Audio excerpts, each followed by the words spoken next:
Hey, folks, we're back. I'm your host, BKP. Good morning from the office, North Georgia's only live online morning show.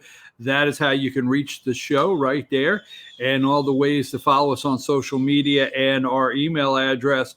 Now, over the weekend, all right, first, let me say this, and we're going to get into this because I don't want to, I don't want to lose viewers. I'm trying to gain viewers every day. So let me just say this. Look here. Let's look at number 2. Okay. Number 2. All right. These are the 2 Republican candidates. All right. Trump went down to Louisiana to make sure that the governor of Louisiana did not win another term in the jungle primary that they have there. The Democrat got 47%. I will go into that in just a minute. That's number 2. Let's go to number 3. I think number 3. All right, let's start there. Now, I told you last week before, okay, number 3, this is Donald J. Trump last Thursday night in Minneapolis, Minnesota. So let's just run a couple facts, okay? As the media is trying to convince the American people he should be impeached. Okay. And when you read it, and I will put it up in a minute, and they're trying to convince the American people that President Donald J. Trump should be impeached, they continue to say the narrative is that the American people say that the president should not ask a foreign country to meddle in our elections, or the president should not use a foreign country to try to go after his political opponent. Let me say this. Joe Biden has never been a political opponent of anybody, and he's proving it now. He cannot handle a campaign. All the president is highlighting the corruption with the Bidens and the Obamas and Hillary Clinton and all the above, and we can talk about that at a different time here in the morning and throughout the week, okay? But let's be clear. If anybody says, well, the president of the United States should never meddle, and this is Minneapolis, Minnesota, okay?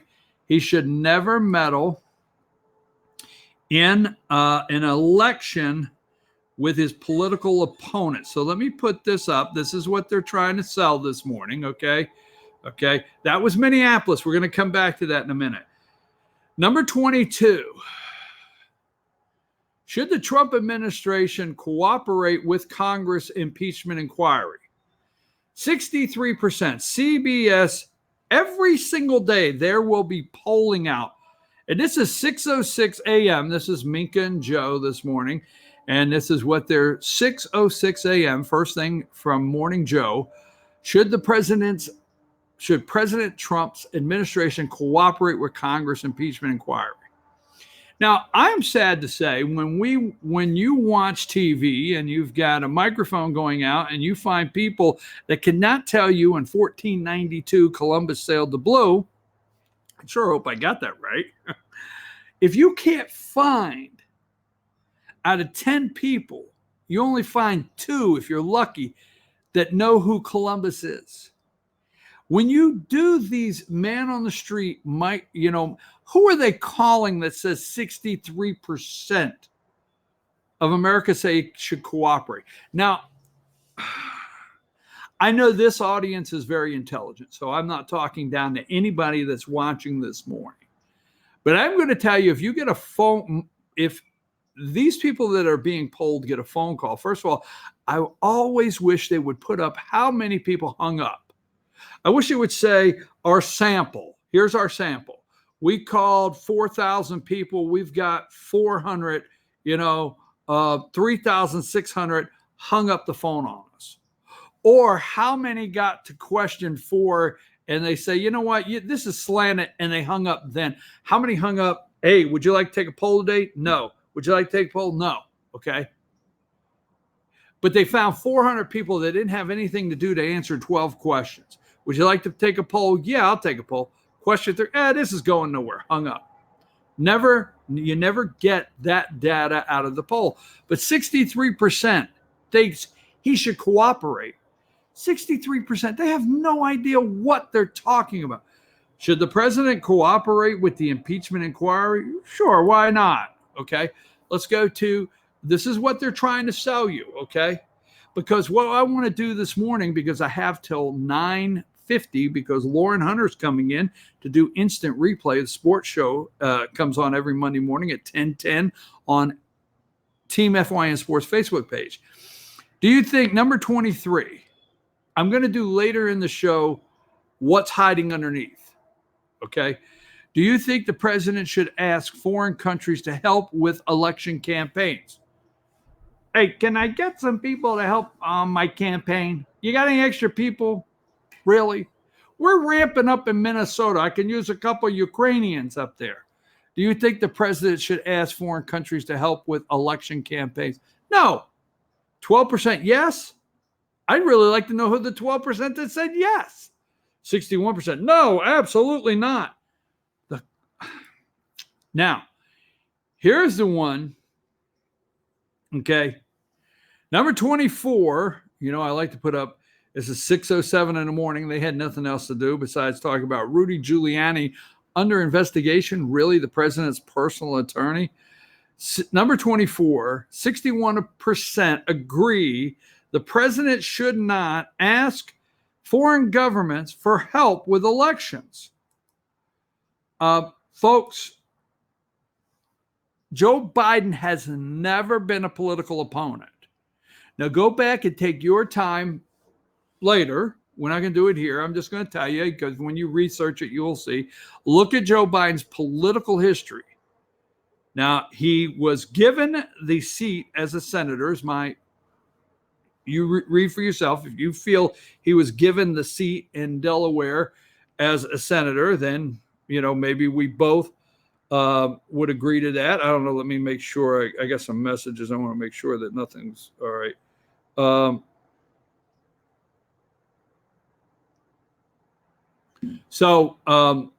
Sorry about that. I want to check a text message going on in our business this morning. So Joe Biden has never been a political opponent. Then once a senator, he never had a political opponent. And the attempts he made at trying to run for president, he wasn't even qualified as a front runner at any time in his life. I mean, the best thing that's happened to Joe Biden in his political career was for 90 days, they called him the front runner. Now it's Elizabeth Warren. And he is sinking, and he's done this week, maybe. Okay, he's done this week. But that being said, okay, you see the narrative they are trying to run. Every bit of that they are trying to run. Let me see. Did I put this one up? I put up the one that said, yes, I put up cooperate. I put up those. So let's go back to number 3. Polling data that they keep running on a daily basis. This is the president of the United States, and this is actual true data, okay? The president of the United States went to Minneapolis, Minnesota last Thursday. Okay, you're saying it's old news, but let's talk about it anyway. Thursday night. The Target Center, we talked about it last week, the Target Center holds 19,350 or something like that. Now, U2, the concert back in 2005, got 20,200. There was 20,000 people in the Target Center. Now, I will say, I don't know when they will change. Now, they say they broke the record. So if you go to the Target Center, I don't know if they're going to change their information into a Trump rally. Wouldn't it be neat to go to the Target Center in Minneapolis, Minnesota, their website, and see the new record in there as a Trump rally? Don't hold your breath for it.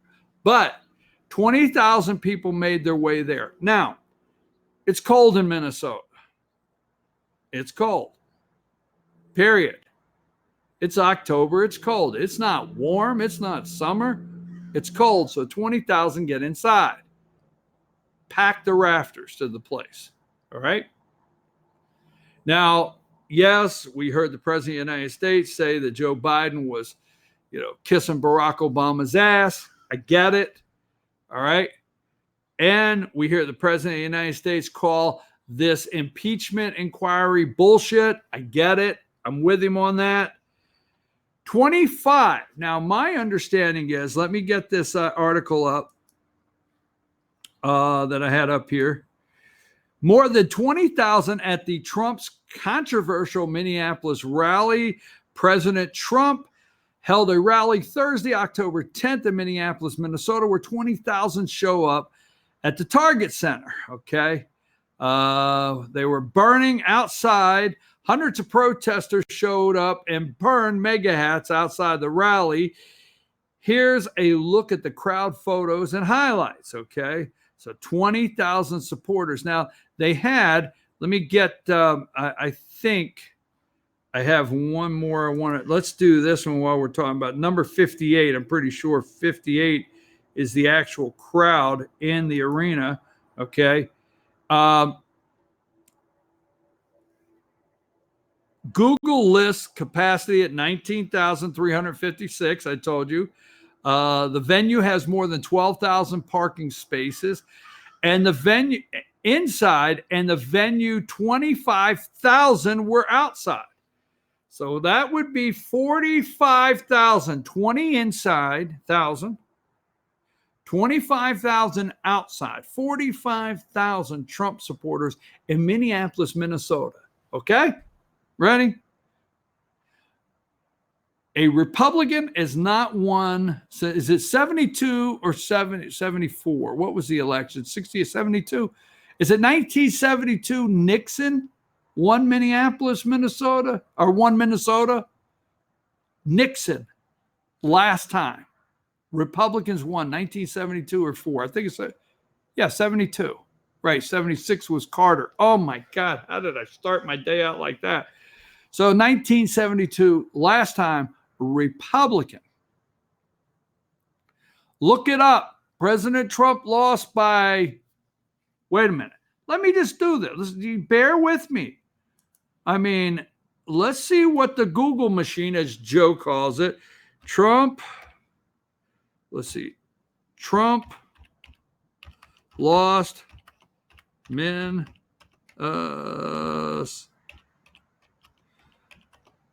how many votes? I know what you're going to say in a minute, and I'm going to answer that. Okay. Trump lost Minnesota by how many votes? Let's see. Was it 40,000? Let's see, 40,000 votes. Let's see.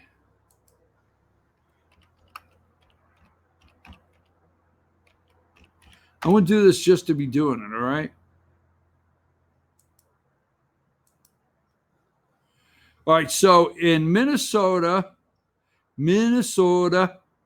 okay, Donald J. Trump got 44.9% of the vote. Hillary Clinton got 46.4% of the vote. He lost by like 40,000 votes. Now, I know what you're saying is the same 45,000 that was there Thursday, they voted for him the first time. I know what you're going to say. You're saying that. So I'm just using, he lost by 40,000 votes, but 45,000 show up in Minnesota in this liberal state, okay? Very liberal state on Thursday night. And the media will not talk about the terrorist on Thursday night, okay? They will not talk about the terrorist on Thursday night. Let me see what I have here. Look at number 57. We'll talk about that. No talk about the terrorist. Give me number 57. These Trump supporters are trying to get out. They're terrorists. These attackers. They attack. F Trump in the background. See that? This guy's trying to get his cane and his walker through. So he doesn't, I'm telling you, they no talk on the media. I mean, None whatsoever. Number 56. She said 56 and 57 won't pull up. I get it. I think I know why they won't pull up. But if you can get them, but those were pictures of Antifa and terrorist protesters. So let me run through because I wanted to. Minnesota dailies. Trump supporters flocked to Minnesota for Trump rally. Okay. Donald Trump, President. This is Minnesota Daily. I'm not looking for New York Times. President Donald Trump's campaign in Minneapolis Thursday drew thousands of both supporters and protesters outlining the 2020 campaign. All right. The Target Center. Near capacity group of supporters in the 19 near capacity. Now they're saying near capacity. We say it was full. Let me see what else I have here. Really quickly, I had some pictures from this. Brutal clashes outside Donald Trump rally in Minnesota. Pepper spray and punch-ups happened. Ugly scenes unfolded outside of Donald Trump's rally in Minneapolis, Minnesota on Thursday night as protesters clashed with supporters. Did you see any of this on the weekend shows? No, you did not. If they would have had protesters and not violence, they would have highlighted the thousands of news media that showed up to protest. But no, instead, they have backed away from this. They don't want to talk about 45,000 people showing up. They don't want to do it. They don't want to talk about it at all in this rally. They don't want to talk about Antifa. They don't want to talk about the lawlessness on the streets of Minneapolis. They do not. They don't want to talk about that at a CNN town hall. They will not talk about that tomorrow night at the CNN debate. No. The only divider in this country, according to hashtag deep state corporate corrupt media, is the president of the United States. And it's just not true. All right. We're going to talk about Louisiana and that election when we get back. And then we're going to go right into transgender. I mean, Equality in America by CNN. That's what's important, is what bathroom a transgender child can go in at your school. Before I leave on that note, I want to give a good shout out to, well, that's not quite a transition. They might not like the transition. I'll tell you what, I'll transition to this. Last night, walk-off home run. I got to give the Astros their due. Okay. Walk-off home run. Let me see what I got here. I had it. I know I took a couple screenshots this morning. Number 45, walk-off thriller, okay? I stayed up. Look, Houston, I think the Nationals are up 2 games over on the Cards, okay? But I know New York had to go in. I know they had to go into Houston, and they had to get 1 game. I think I had another nice swing here I wanted to show you. Number 25. Carrera hits walk-off 11th inning homer. I know New York had to go into Houston, and they had to get 1 out of 2. They had to split on the road to come home. So I understand you think I'm not Joe Buck that hates the Yankees. Oh, God. All right. I am a Yankee fan. All right. So I'm not taking up for them, but I know this. If you're going to go into Houston and you're going to play what is said to be, and record-wise, the best team in baseball, you got to split 1 on the road to go home. So the Yankees are traveling today. Tomorrow, they'll be in Yankee Stadium, and I'll be watching. When we come, let's go to this right quick. Number 47. All right. We'll talk about it when we come back just a minute. But there are the new college football rankings, right? That got you all worked up. Let's talk about that when we return. And number 4, let's go ahead and throw that up. Shep is gone. At 3 o'clock today, you do not have to. Now, for those of you that watch Fox 23 hours a day and you evacuate for 1 hour because Shepard Smith is on there, don't have to do that today. You can go back to your 24-hour Fox News because Shep is gone. And we'll talk about that when we return. We got a lot still to go over. I'm your host, BKP. Good morning from the office. Take a break, and we'll be right back after these messages.